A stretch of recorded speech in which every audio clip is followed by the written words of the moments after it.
আসসালামু আলাইকুম বন্ধুরা, তোমরা সবাই কেমন আছো? আমি ভালো আছি। তো এই যে এটা বিয়ের দিন বোনকে বিদায় করে দেওয়ার পর রাত্রিবেলায় সবাই মিলে বসে একটু গল্প করছিলাম। তো আমার শরীরটা খুব একটা ভালো ছিল না, ভীষণই মাথা ব্যথা করছিল।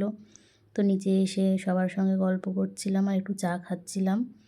তো এই যে বোনের গিফট দেখো, কতগুলো গিফট, এগুলো বোন এসে সব খুলবে।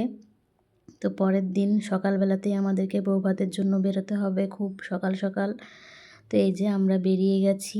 আর এত ঠান্ডা পড়েছিল সেই দিন, একটুও রৌদ্র বেরোয়নি। সারাটা দিন এরকমই কুয়াশার মতন ছিল, যে কখন সকাল কখন দুপুর কখন বিকেল বোঝাই যাচ্ছিল না। তো এই যে আমরা পৌঁছে গেছি বরের বাড়ি। তো আমাদের একটু লেট হয়ে গেছিলো, সেই জন্য সঙ্গে সঙ্গে নাস্তাটা দিয়ে দিয়েছিল আমাদেরকে।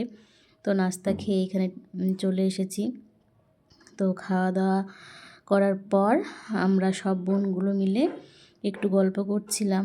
আর মনটাও খারাপ করছিল যে আর দেখা হবে না, সে সবাই আপন আপন বাড়ি চলে যাবে, আবার কবে দেখা হবে ঠিক নেই। আর আমাদের বোনদের সঙ্গে অনেক দিন পর পর দেখা হয়, সেই জন্য মনটা খুব খারাপ করে। আর ওটা আমার ভাই আর ভাবি। তো এইখানে আমার একটা দুলাভাইয়ের মোবাইল কত ওয়েট হবে সেটাই মাপামাপি চলছিল। তো শাহাদাতদা বলল যেটা সেটাই সঠিক হবে। তো জানি না কতটা ওজন, পরে আর মাপা হয়নি, তো দাদাকে জিজ্ঞাসা করব। তো সবাই মিলে জামাইরা একসঙ্গে গল্প করছিল। আর আমাদের জামাই দাদাদের সবারই ভীষণ মিল, সবাই মানে নিজের ভাইয়ের মতন সবাই। তো এইখানে যে দুপুরের আমরা সবাই লাঞ্চ করলাম, করার পর এবার আমরা বেরিয়ে যাব।